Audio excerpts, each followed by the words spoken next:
Shalom. Puji Tuhan, terima kasih untuk tim Praise and Worship, penari dan semua yang melayani pada pagi hari ini. Puji Tuhan, kita sudah masuk di bulan yang kelima Bapak Ibu Saudara di tahun 2025. Masih tetap semangat, amin? Mau lihat tangan-tangan orang yang masih semangat? Orang-orang yang masih punya pengharapan, amin? Puji Tuhan, walaupun kadang-kadang keadaan membuat kita sepertinya sulit untuk punya pengharapan, tapi percayalah dalam Tuhan, selalu ada pengharapan. Saudara-saudara, hari ini kita akan belajar satu tema yang baru, dengan tema yaitu berkorban itu tidak sakit. Saya akan mendasari firman Tuhan di dalam Kisah Para Rasul, pasalnya yang ke-20, ayatnya yang ke-35. Kisah Para Rasul pasal yang ke-20 ayatnya yang ke-35. Saya akan bacakan bagi Bapak Saudara, silakan memperhatikan dalam Alkitab kita. Dalam segala sesuatu telah kuberikan contoh kepada kamu, bahwa dengan bekerja demikian kita harus membantu orang-orang yang lemah dan harus mengingat perkataan Tuhan Yesus. Sebab Ia sendiri, Tuhan Yesus sendiri telah mengatakan, adalah lebih berbahagia memberi daripada menerima. Sekali lagi, adalah lebih berbahagia memberi daripada menerima. Saudara-saudara yang kasih dalam Tuhan, ketika saya bicara soal kata berkorban, mungkin ada dari kita yang berpikir, aduh, gitu. Sakit nih, rugi, karena harus berkorban, susah, dan lain sebagainya. Saya mau kasih tahu Bapak Saudara bahwa tidak banyak orang yang suka berkorban. Karena berkorban itu secara umum, kalau kita tidak mengalami metanoia, pembaharuan pemikiran di dalam Tuhan, kita akan berpikir bahwa berkorban itu sakit. Tapi hari ini saya mau sampaikan kepada saudara bahwa berkorban itu tidak sakit. Amin saudara? Ngomong sama kiri kanannya, bilang berkorban itu tidak sakit. Ya. Berkorban itu tidak sakit. Mari kita lihat perspektif Alkitab, saudara. Ya. Kita lihat perspektif Alkitab tentang berkorban. Berkorban bukan hanya bicara soal kehilangan, saudara. Tetapi justru Alkitab mengajarkan kita bahwa berkorban adalah memberikan yang paling berharga. Katakan sama-sama berharga. Ya. Bulan yang lalu pada bulan April kita sama-sama memperingati Jumat Agung dan Paskah. Apa yang paling berharga bagi kerajaan Allah telah diberikan, telah dikorbankan. Dalam bahasa Indonesia diperhalus dikatakan dikaruniai kepada orang yang percaya. Yaitu siapa? Putranya yang tunggal. Karena begitu besar kasih Allah akan dunia ini, sehingga ia mengaruniakan, itu bahasa Indonesia. Tapi dalam bahasa Yunaninya dipakai kata mengorbankan anaknya. Supaya apa? Supaya setiap orang yang percaya kepadanya tidak binasa. Sebelum kita berpikir definisi berkorban dan bagaimana kita berkorban itu, saudara, mungkin secara sederhana saya akan memberikan contoh begini. Saudara, pernah naik transportasi umum? Kayaknya barisan sini kayaknya punya kendaraan pribadi semua ya. Amin, amin, amin. Puji Tuhan ya. Soalnya yang jawab, pernah nih sebelah sini, saudara. Puji Tuhan ya. Waktu saudara naik transportasi umum, definisi berkorban secara sederhana misalnya.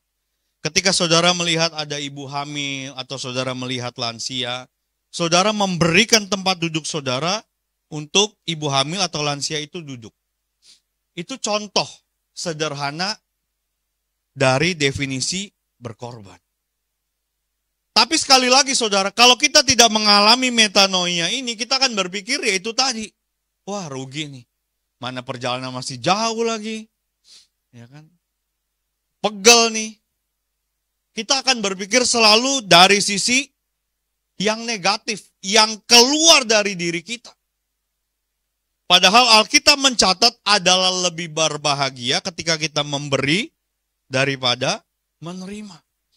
Makanya perspektif ini yang harus kita persamakan dulu, saudara. Bahwa kita tidak lagi memakai cara pikir dunia, tapi kita memikirkan dengan cara pikir kerajaan Allah. Harus sama dulu cara berpikirnya. Kenapa saudara harus sama? Karena kita akan tinggal selama-lamanya di surga, bukan di bumi.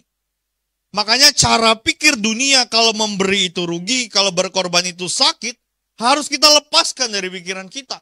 Dan kita memakai perspektif cara berpikir kerajaan sorga.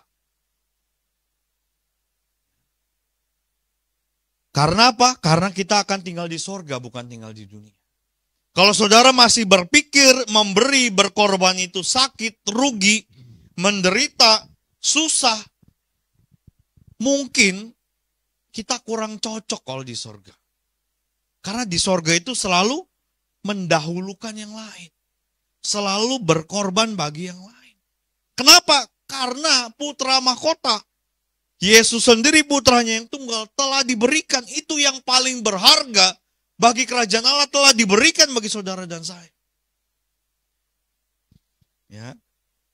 Maka berkorban itu bukan hanya bicara soal kehilangan atau bukan bicara soal rasa sakit, saudara.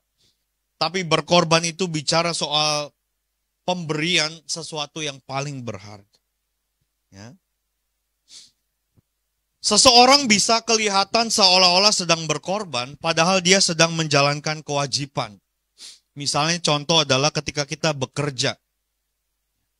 Seolah-olah kita berkorban, harus bangun pagi, ya, kemudian harus bermacet-macetan di jalan, harus seharian mungkin di kantor. Kita pikir kita sedang berkorban, padahal sebenarnya kita sedang menjalankan kewajiban. Nanti saya akan jelaskan di bagian firman Tuhan ini, apa bedanya berkorban dengan tanggung jawab. Ya. Harus kita perspektif kerajaan Allah, saudara. Ya, jangan pakai cara pikir dunia. Oke, mari kita lihat apakah berkorban itu sakit atau memang tidak sakit. Yang pertama, saudara, berkorban itu melepaskan hak. Katakan sama-sama melepaskan hak. Oke, kita lihat dalam perjanjian lama, Bapak Saudara, bahwa setiap tahun orang-orang harus datang ke Yerusalem, ke Bait Allah untuk mempersembahkan korban. Ya, ada yang bawa kambing, ada yang bawa domba, ada yang bawa sapi, ada yang bawa lembu, bahkan ada yang bawa burung merpati atau terkukur, atau segala jenis hewan lain yang bisa dipersembahkan. Saudara tahu waktu mereka datang ke Bait Allah, mereka bawa persembahan itu, persembahannya kira-kira setelah itu diapain, saudara? Setelah saudara bawa persembahan saudara sebagai pengampunan dosa pada zaman perjanjian lama, saudara bawa nih persembahan saudara ke Bait Allah. Lalu apa yang dilakukan di Bait Allah itu, saudara? Persembahan saudara diapain? Apa? Disembelih. Lalu setelah disembelih apa? Apa? Dibakar. Ya. Setelah dibakar, jadi apa, saudara? Habis. Ya, setelah dibakar jadi habis. Jadi ketika kita mempersembahkan korban kita, maka korban kita itu habis dibakar. Tetapi aromanya itu, baunya itu, Alkitab mencatat menyenangkan hati Tuhan. Jadi waktu kita melepaskan hak yang seharusnya kita pikir itu punya kita, milik kita lepaskan itu dengan kita berkorban, berarti apa yang kita lakukan itu menjadi sesuatu yang harum buat Tuhan. Amin, saudara. Sudah nggak ada lagi wujudnya. Udah nggak jadi sapi lagi dia. Udah nggak jadi kambing lagi. Tapi udah jadi asap. Dan baunya itu menyenangkan Tuhan. Saudara, berkorban itu butuh effort, betul. Ya, saya akui. Makanya kita sebagai orang percaya, kita jangan punya mentalitas yang, ya udahlah, kalau saya bisa bantu, saya bantu. Kalau saya nggak bisa bantu, ya udah. Itu nggak ada mentalitas begitu, saudara. Mentalitas kerajaan Allah itu selalu ingin berkorban. selalu ingin berkorban. Lihat, waktu Petrus ketemu dengan orang-orang di bait Allah, ya, Petrus ngomong secara jujur karena dia punya mentalitas kerajaan sorga. Waktu orang datang kepada Petrus, Petrus bilang apa? Emas dan perak nggak ada padaku. Tapi yang aku punya, aku berikan kepadamu. Yaitu nama Yesus. Makanya banyak orang sakit disembuhkan. Ya. Makanya perspektif kita ini harus sama Bapak Ibu Saudara. Harus jelas. Yaitu kita punya memakai perspektif kerajaan Allah. Kalau kita pikir, kalau kita mengukur segala sesuatu dengan apa yang bisa dinilai dengan sesuatu, ya, maka pengorbanan kita bukanlah menjadi sebuah pengorbanan yang berkenan kepada Tuhan. Saya ambil contoh. Saudara ingat persembahan Kain dan Habel? Ya. Sama-sama berkorban. Tapi lihat mana korban yang diterima oleh Tuhan. Karena pada dasarnya ketika Kain mempersembahkan sayur-sayuran atau hasil bumi atau tanaman itu, saudara bisa melihat dengan jelas bahwa Kain mempersembahkan sebagian. Tapi Habel mempersembahkan yang terbaik. Habel nggak takut kehilangan sesuatu yang berharga yang dia punya. Dia nggak takut melepaskan hak yang dia pikir itu adalah punya dia. Dan dia persembahkan kepada Tuhan. Dan sama-sama kita tahu pada akhirnya persembahan Habel yang diterima. Contoh lagi dalam perjanjian baru. Ada dua orang yang mempersembahkan persembahan ke bait Allah. Ada satu orang janda dan satu orang yang lain. Mana yang diterima oleh Tuhan? Persembahan janda ini. Walaupun kalau diukur sesuatu yang bisa diukur nilainya kecil. Tapi lihat, janda ini memberikan yang terbaik. Yang paling berharga. Kenapa dikatakan yang paling berharga? Karena hanya itu yang dia punya. Dia punya 2 peser, dua-duanya dia kasih. Saya berdoa ketika saya menyampaikan ini, jangan saudara berpikir, jangan-jangan habis ini Pak Gembala mau minta sesuatu nih. Jangan ya saudara ya. Saya mengajarkan ini supaya apa saudara?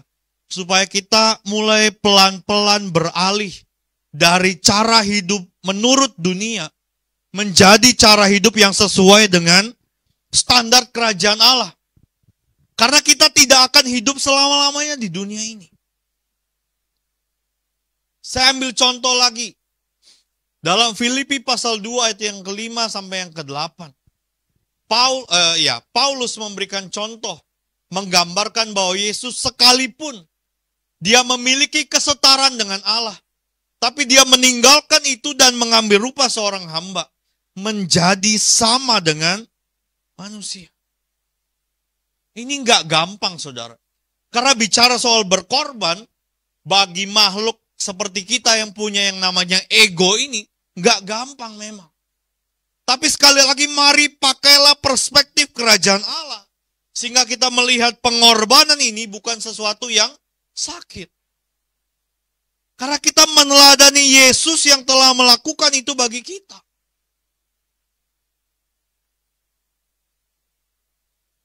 Dia telah mengosongkan dirinya. Dia mengambil rupa seorang hamba.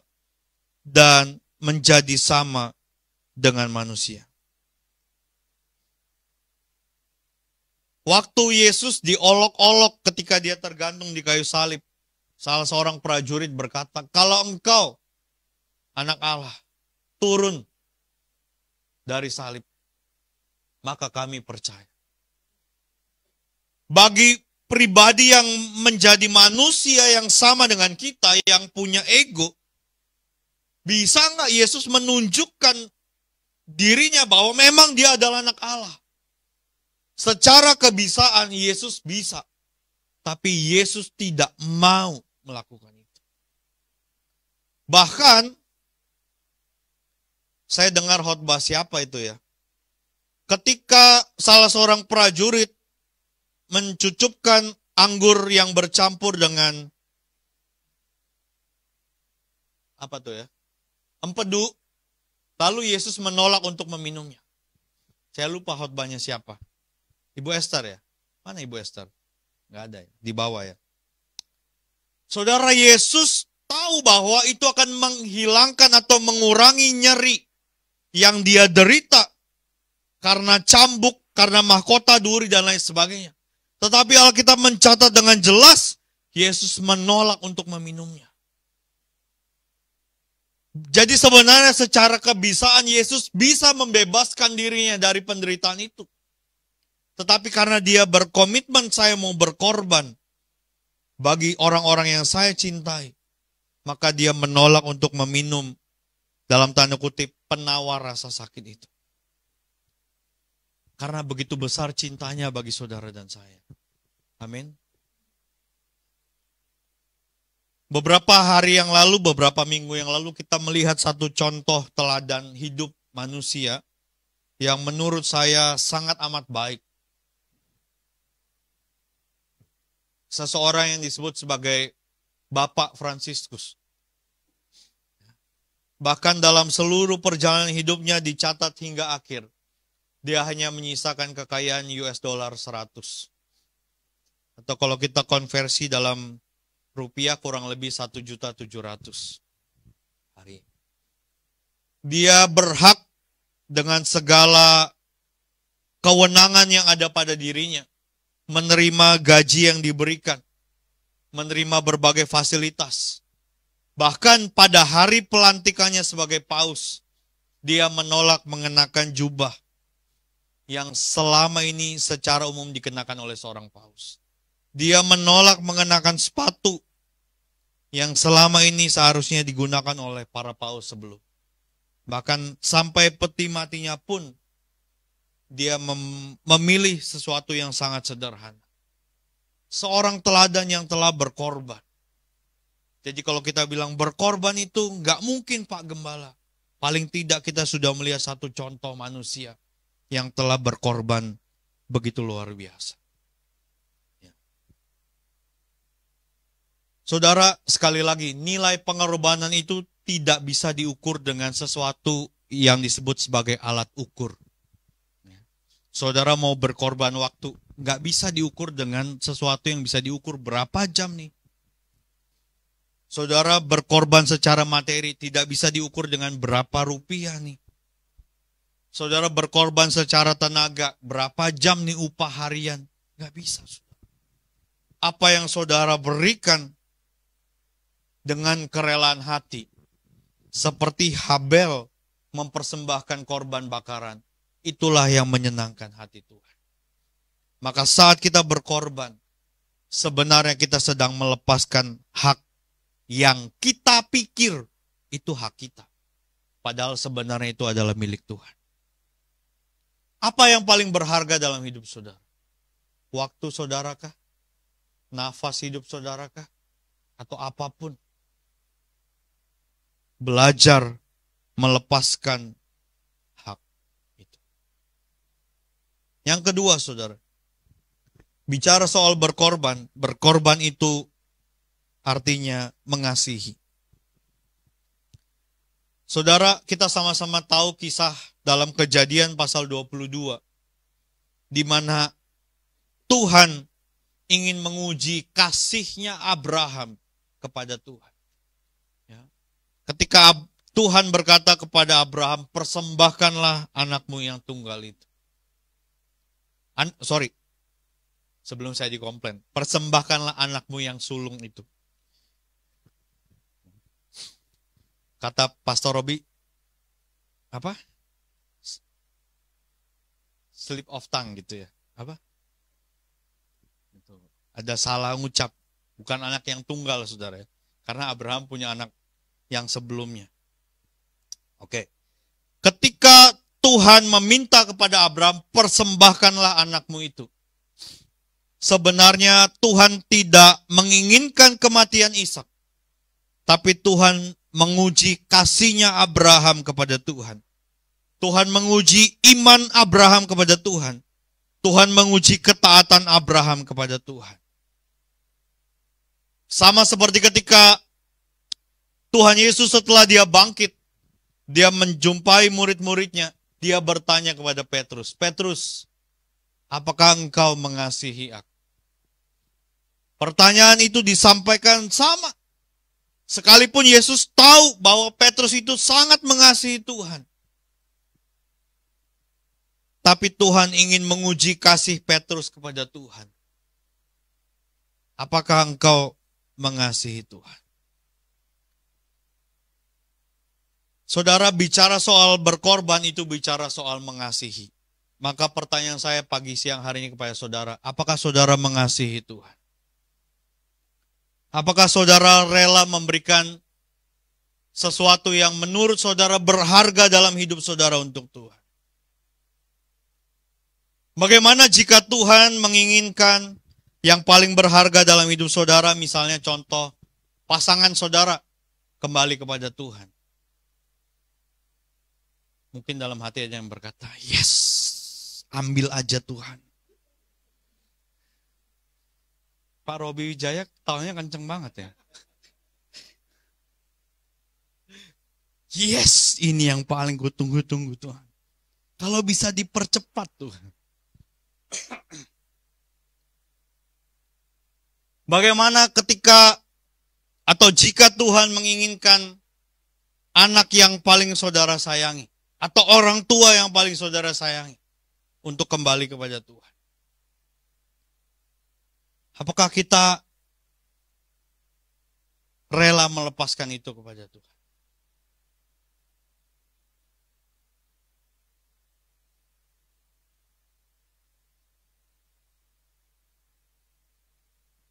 Saudara,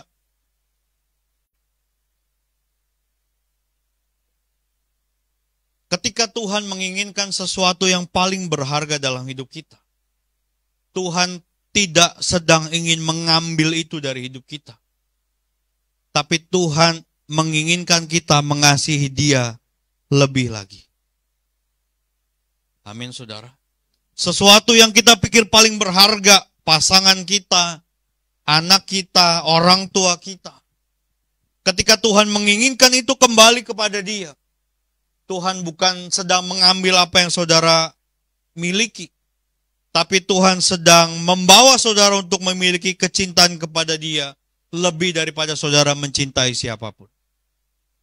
Jujur saudara, sampai hari ini, kalau bicara soal kepergian orang tua saya, sejujur-jujurnya, kalau secara daging rasanya masih tidak rela.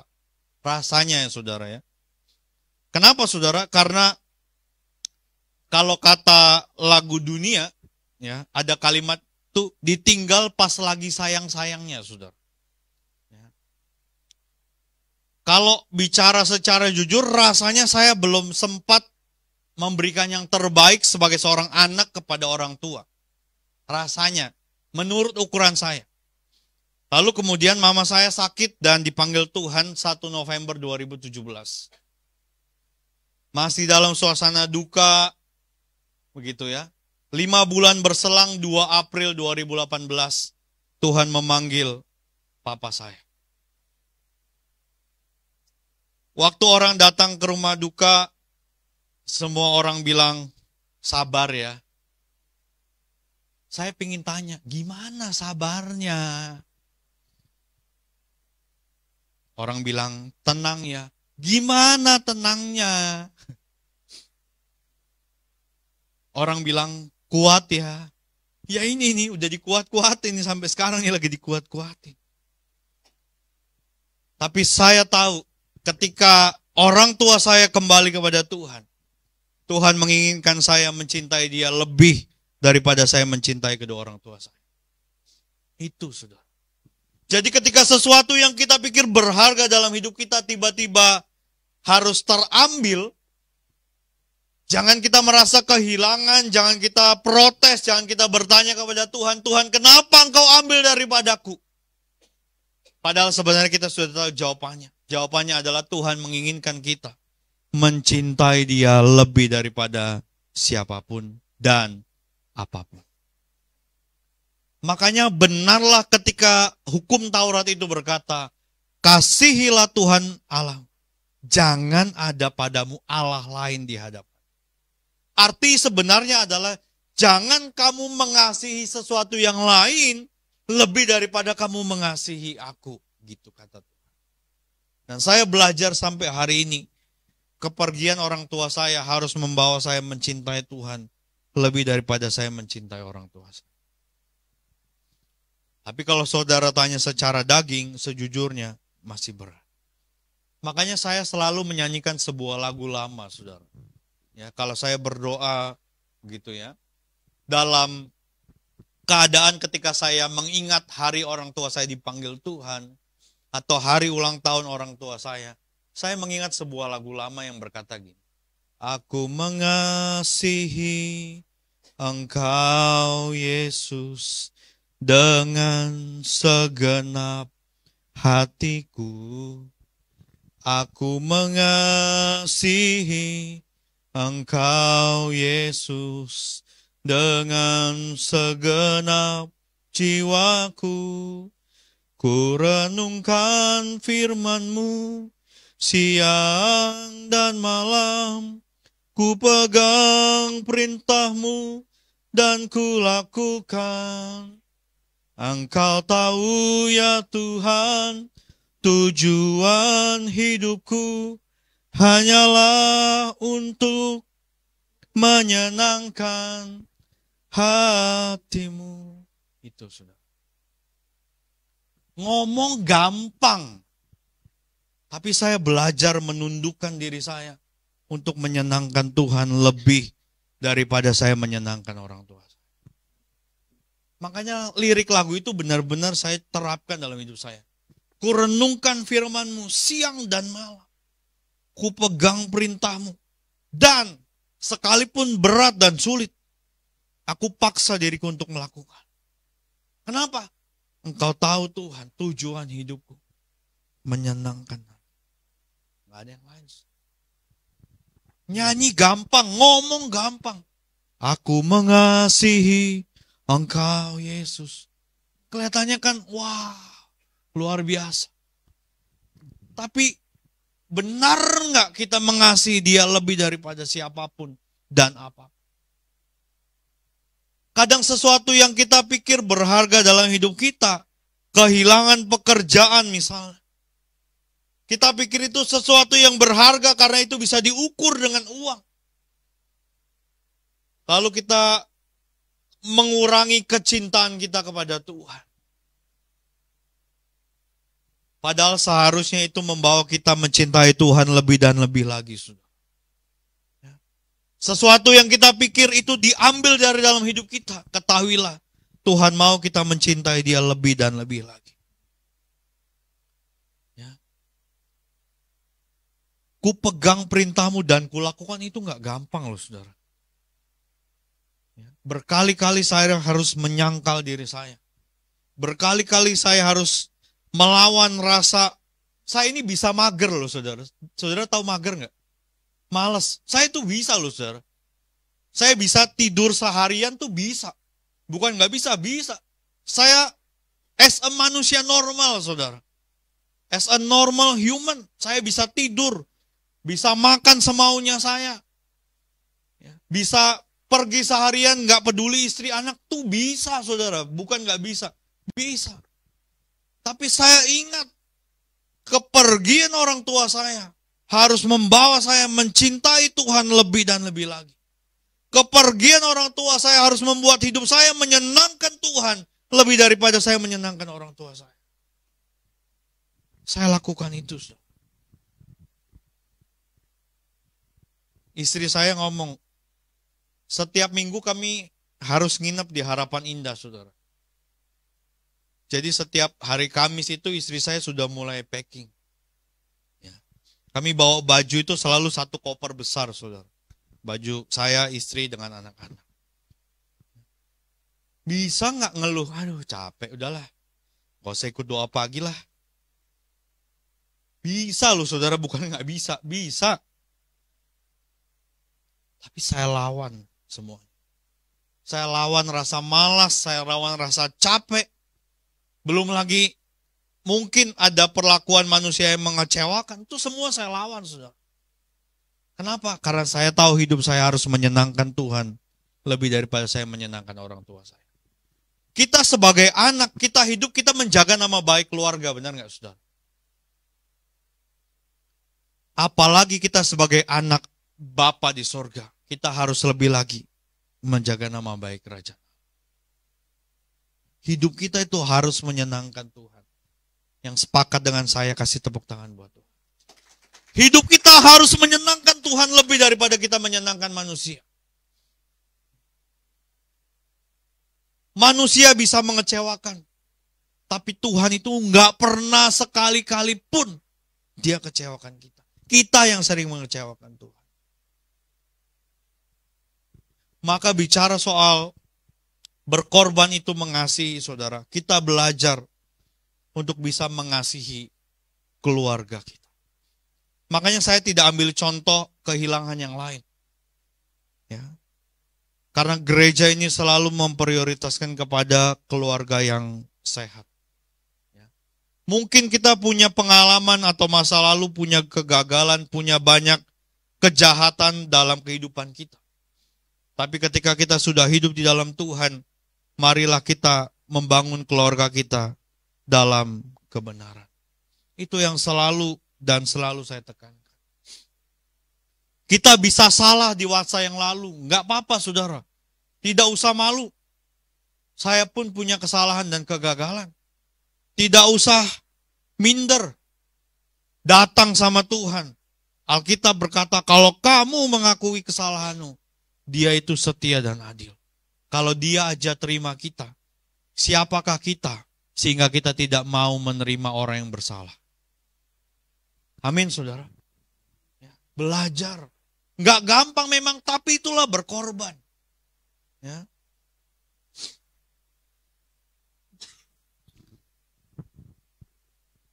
Kalau kita mengasihi Tuhan, kita pasti akan terus mengasihi keluarga kita dan rela berkorban untuk keluarga kita dengan segala konsekuensinya.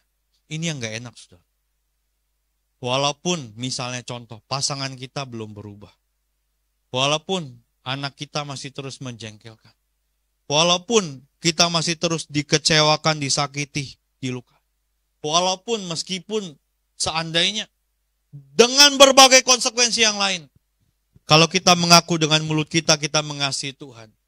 Maka kita siap untuk mengasihi keluarga kita sepenuhnya. Amin, saudara. Ya, itu baru berkorban. Makanya beda antara tanggung jawab dengan berkorban. Hidup suami istri, dengar baik, hidup suami istri adalah hidup dengan penuh tanggung jawab karena sebuah komitmen. Karena sebuah janji yang diucapkan di hadapan Tuhan dan jemaat. Ya.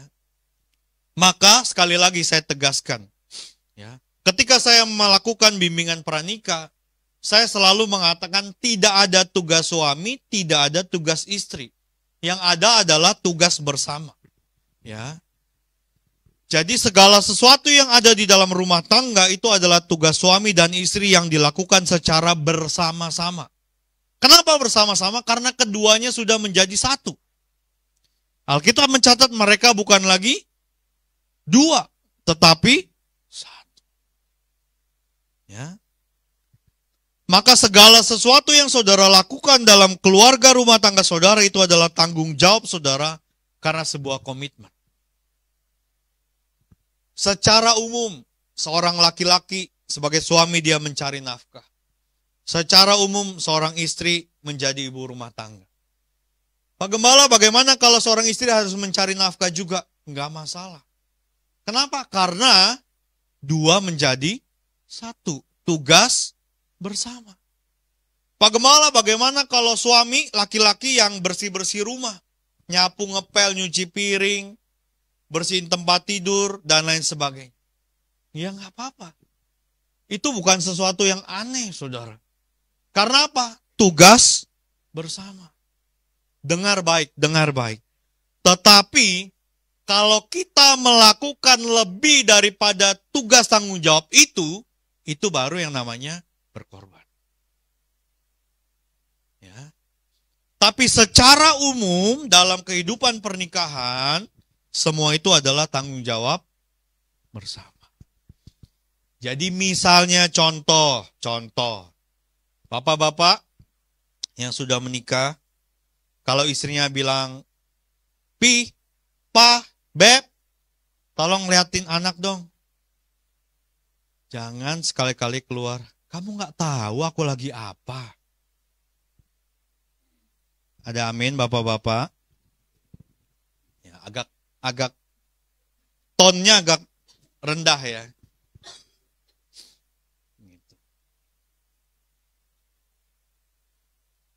Kalau kita sadar pernikahan itu harus dibangun bersama, maka kita tidak pernah menganggap itu menjadi sebagai sebuah beban.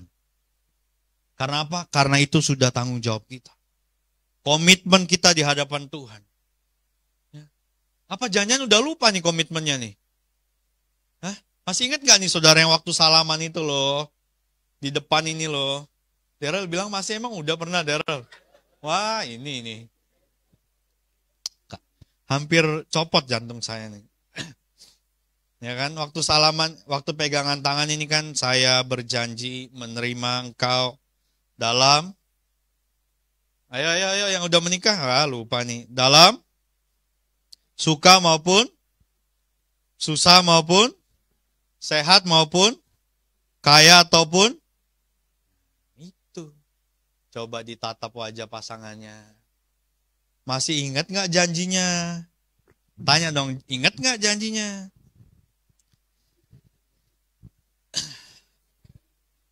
Begitu juga sebaliknya para istri, para wanita. Saya bersyukur menikah dengan Ibu Wanda Mayori ini, saudara. Cicit. Saudara tahu, nih saya kasih satu bocoran nih, saudara. Kalau pintu di rumah rusak, dia yang benerin, saudara. Hebat gak, saudara? Tepuk tangan dong. Ternyata dia punya skill terpendam, saudara. Kalau keran bocor, dia yang benerin, saudara. Betanjuling juga ya, luar biasa. Nggak usah heran, saudara. Karena apa? Itu tugas bersama. Dua menjadi satu. Dengar baik. Laki-laki tidak harus selalu serba bisa. Begitu juga perempuan tidak harus selalu serba bisa. Makanya harus saling melengkapi. Amin, saudara. Jadi kalau saudara lihat ada keran bocor di rumah saya, percayalah bukan saya yang benerin. Dia lebih jago, saudara. Ya. Kalau pintu kamar, namanya punya anak bayi ya, saudara, anak kecil ya. Buka pintu itu kan nggak pakai pelan gitu ya. Jedar gitu kan. Jadi pintu kamar itu cepat rusak, saudara. Jadi kalau saya tahu pintu itu rusak, tugas saya adalah nyiapin obeng. Sayang, do your best. Gitu, saudara. Ya, itu contoh. Sama seperti misalnya begini, seorang pelari maraton, ya, kan dia harus lari kurang lebih sekitar 1.000 atau sampai 10.000 meter. Pelari maraton. Kira-kira menurut saudara lari 1.000 meter tuh capek apa enggak? Yang nggak pernah olahraga nggak usah jawab lah ya. Lari maraton tuh capek. Tapi karena dia sadar bahwa dia harus mencapai garis akhir, garis finishnya. Maka fokusnya adalah pada garis finishnya. Bukan kepada rasa capeknya. Kalau hari ini kita merasa lelah dengan segala kehidupan kita, hanya satu yang bisa kita lakukan. Berdoa minta kekuatan dari Tuhan. Hanya itu, saudara. Ya, nggak ada yang lain. Serius, nggak ada yang lain, saudara. Ya. Berdoa minta kekuatan dari Tuhan. Supaya apa? supaya kita bisa bertahan sampai akhir. Ya. Yang kita harus lihat adalah garis akhirnya, finishnya di mana. Dengan segala lelah, capek, berbagai persoalan yang gak berhenti-berhenti, lihat garis akhir. Minta kekuatan dari Tuhan. Saat kita berkorban, kita sedang menunjukkan kasih. Yang terakhir, saudara. Berkorban itu menolong diri kita sendiri. Ya, berkorban itu menolong diri kita sendiri. Ada berbagai macam pengorbanan, ada berbagai macam cara berkorban. Nanti minggu kedua, 3, 4, para pembicara yang lain akan menjabarkan. Mungkin berkorban perasaan, berkorban uang, berkorban waktu, dan lain sebagainya. Biar pembicara yang lain. Tapi saya mau kasih tahu bagian yang ketiga, berkorban itu menolong diri kita sendiri. Saudara pernah sakit gigi? Ada yang pernah sakit gigi? Saya pernah, saudara. Waktu kita sakit gigi, kita pergi kemana, saudara? Nah, puji Tuhan. Saudara masih sehat ya. Kita pergi ke dokter gigi. Saudara jujur, saudara ke dokter gigi takut nggak, saudara? Sejujurnya kalau saya takut, saudara. Dengar bunyi lasnya itu, saudara, kayak dia ngelas. Kayak suara bornya itu, saudara. Aduh, rasanya merinding. Ya. Berkorban itu sama seperti kita datang ke dokter gigi, saudara. Seumpama seperti kita datang ke dokter gigi. Waktu kita datang, waduh, kita datang dengan rasa sakit, nyeri, bahkan sakit kepala dan yang lain sebagainya. Tapi begitu selesai dikerjain, kita bisa tersenyum dengan lega. Amin, saudara. Berkorban itu seperti itu. Lihat rumah berantakan, pakaian kotor menggunung, setrikaan menggunung, ya harus dicuci, disetrika. Rasanya itu kan sebuah apa namanya? Ayo silakan keluarkan unek-uneknya. Ya. Ngelihatnya aja udah malas, benar nggak, saudara? Udah capek duluan. Tapi waktu kita kerjakan, ya, kita cuci, kita setrika, kita beresin semuanya. Setelah semuanya selesai, kita akhirnya lega. Kenapa? Rumahnya rapi, semua pakaian sudah tertata. Itulah yang disebut berkorban itu menolong diri kita sendiri, saudara. Coba saudara sakit gigi, saudara nggak ke dokter gigi. Jujur, saudara, sakit gigi itu bisa membawa kematian. Kalau saudara nggak percaya, saudara bisa tanya dokter gigi. Ya, sakit gigi kalau saudara tidak tangani, tidak datang ke dokter gigi, atau saudara datangnya ke dokter mata, dijamin pengeluaran banyak, sembuh enggak. Makanya saudara harus datang ke dokter gigi. Supaya apa? Supaya saudara menolong diri saudara sendiri. Ya. Waktu sakit giginya hilang, sembuh. Makanya berkorban itu, saudara, awalnya itu seperti sesuatu hal yang kita pikir itu menyakitkan. Tapi sebenarnya itu akan membawa kepada kebahagiaan dan ketenangan buat kita sendiri. Kita berpikir berkorbannya hanya ketika di awalnya saja, bukan pada akhirnya. Sama halnya dengan mengampuni. Ya. Waktu kita mengampuni, kita melepaskan pengampunan, saudara, itu merupakan hadiah terbaik bagi diri kita sendiri. Salah satu hadiah terbaik bagi diri kita sendiri. Kenapa? Karena kita tidak menyimpan sampah dalam diri kita. Ya. Tapi fakta yang menjadi ironis adalah kita yang menjadi pengikut Kristus. Banyak orang yang mengaku dirinya mengikut Kristus. Ironisnya sulit mengampuni. Padahal ajarannya bicara tentang kasih. Itu quotes hari ini, saudara. Fakta yang ironis. Ngakunya Kristen. Pengikut ajaran kasih. Tapi sulit mengampuni. Ini saya baru dapat tadi pagi, saudara. Saya baru tambahkan di catatan saya. Tapi Pak Agam, saya kan sudah... Ingat, Yesus bilang mengampuni berapa kali, saudara? 70 kali 7 kali.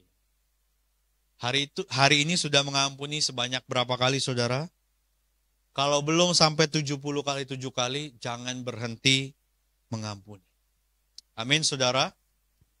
Kecil aminnya. Saat kita berkorban, kita sedang menolong diri kita sendiri. Maka yang harus kita renungkan hari ini, apa yang kita bisa korbankan kepada Tuhan dari dalam hidup kita.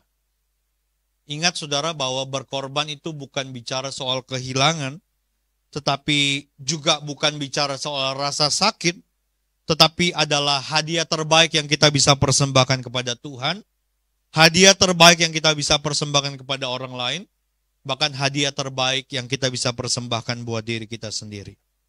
Saya berdoa, biar ketika kita berkorban, orang lain dapat melihat dan mengenal Kristus lewat hidup kita. Tuhan Yesus memberkati. Amin.